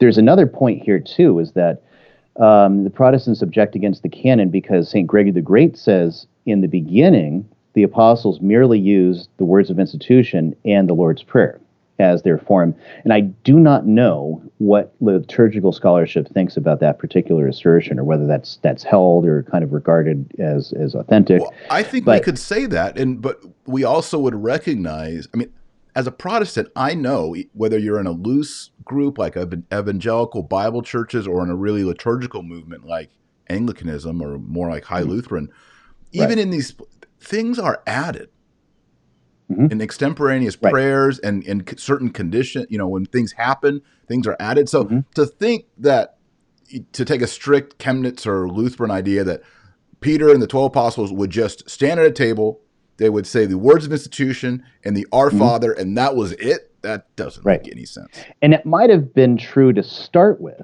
and then they added what they thought was fit in terms of praise. Because you have James. Right away, you've got James who writes his liturgy, which is the root form for all of the divine liturgies, or most of the divine liturgies of the Eastern churches, right? And which has ceremonies, has a lot of prayers that you can still find in the liturgy of St. John Chrysostom. And it has other things in common with the classical Roman liturgy as well. Yes. So, they obviously, again, now we're started adding and passing down the rite, and which is what, Bellarmine shows here on this whole question. So then the antiquity, and this is a really interesting chapter 20 of Book 2, where he goes on quoting and we mentioned this at the beginning, quoting all the fathers that mention the explicit words of the Roman canon, of the Eucharistic prayer too, which, you go to Ambrose, you go to Pope Damasus, you go to people that, in the Damasus himself, he's 4th century, he says these prayers are ancient and go back a ways. Right. And so then he moves on to the truth of the prayers of the canon, which is what will close out the book, the last 6 chapters. And so where we take on Protestant arguments that attack, there's one in particular, and he's citing some of the authorities. Most of the authorities are medieval: Micrologus, Malarius, Strabo, Alcuin, for example. Then you get to later Innocent III, St. Bonaventure, and others who wrote about the liturgy. And so those are what he's using. There were some fragments. He found things in the Fathers, and so and liturgical scholarship continued moving after Bellarmine's time. And it's also important to note, just in terms of his sources, he's using what's best available, easiest available. He's not writing for liturgy qua liturgy, as in he's not writing a treatise on it for the sake of it. He's merely defending it from the Protestants by using the best works he's got available. So anyway, the fourth objection of Luther, in the first prayer of the canon, it is said, "Quae tibi offerimus, vel quae tibi offerunt pro redemptione animarum suarum," so which we offer to you,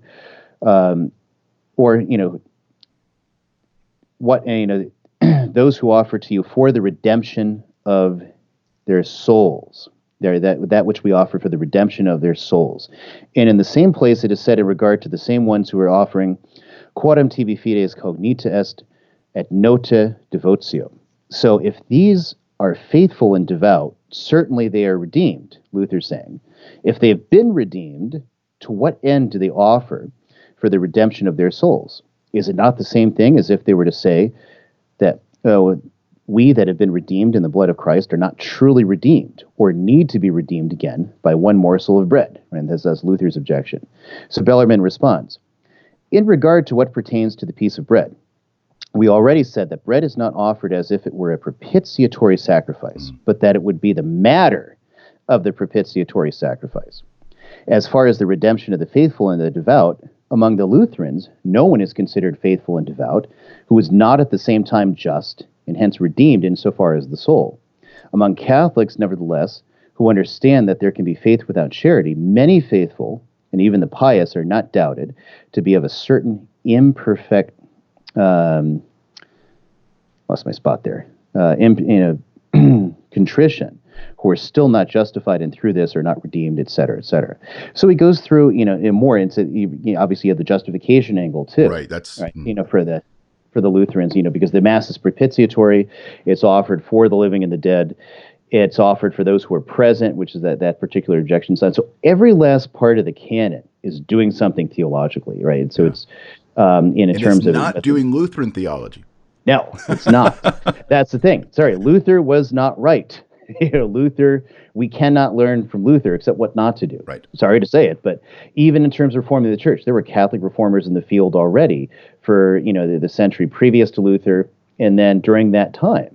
And Luther didn't actually reform anything. He broke away and started something new. So no, actually, we deform. So no, we actually don't need to learn from Luther. We need to learn from the saints. We need to learn from how the church responded, brought order to all the confusion. Took a while, as it always takes the church a while, and likewise, codified and simplified, the Mass to be authentic, orthodox, and beautiful at the same time, to move our souls and to affect all these things. Yeah.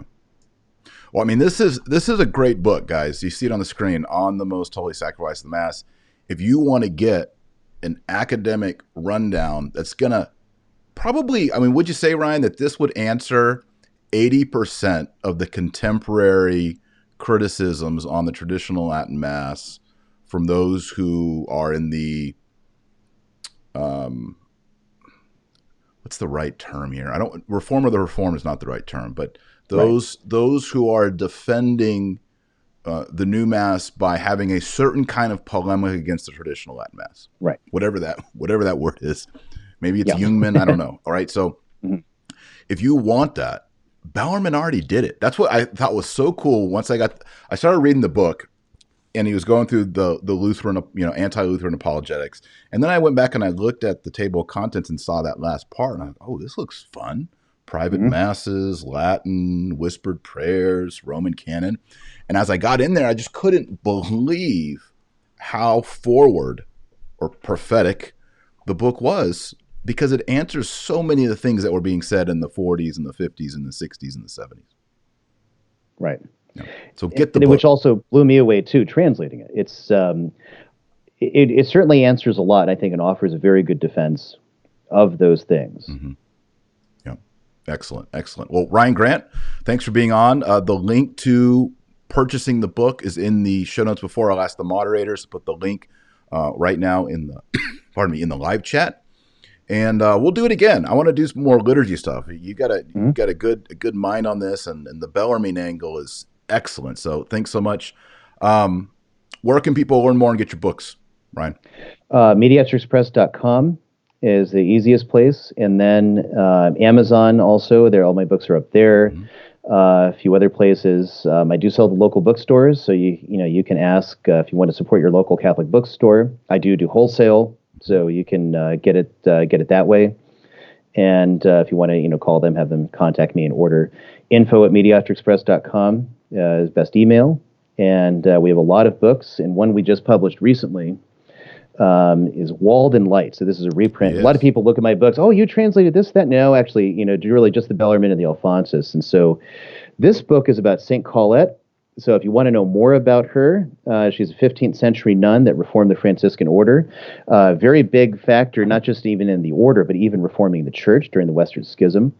And it's a wonderfully written book. And it's part of what Mediatrix Press tries to do, is reprinting old books that have gone out of print but should not have. Right. On saints, obscure issues that are really important, historical Reformation. We have the only biography of St. John Fisher in print right now. We have a great biography of St. Thomas More, and a number of other saints. I try to get books on the religious orders, Franciscan, Dominican, Oratorians. I have books on their saints and subjects along there. So, yeah, please check it out. Awesome. Great. Well, I'm loving them. I got 10 of them in my room and in my library and here. I mean, as I was writing Ryan this week, because I was asking him questions. I was like, oh, what's this footnote and all that, and kind of feel like I'm getting into the Ryan Grant translator mind. Uh-oh. So the strange place to be. So I don't know how far you want to go there. Yeah. Well, it's great. Keep up the great work. And before we sign off, please like the video. We really appreciate that if you give it a thumbs up, and please subscribe to this channel. Hit the subscribe button and then get notifications. This is live. We're live right now. So if you like being part of the live experience and the chat and all that, go ahead and subscribe.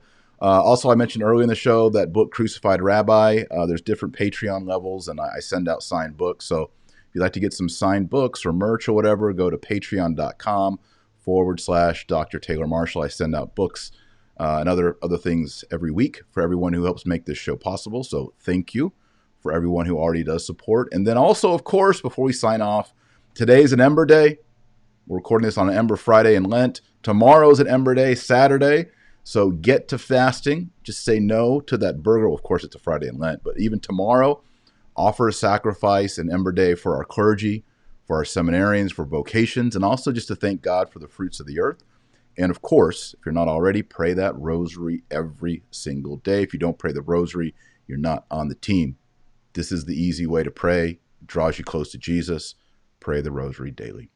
All right. Ryan Grant, thanks so much. You can follow Ryan on Twitter. Check out his books at Mediatrix Press. Until next time, Godspeed.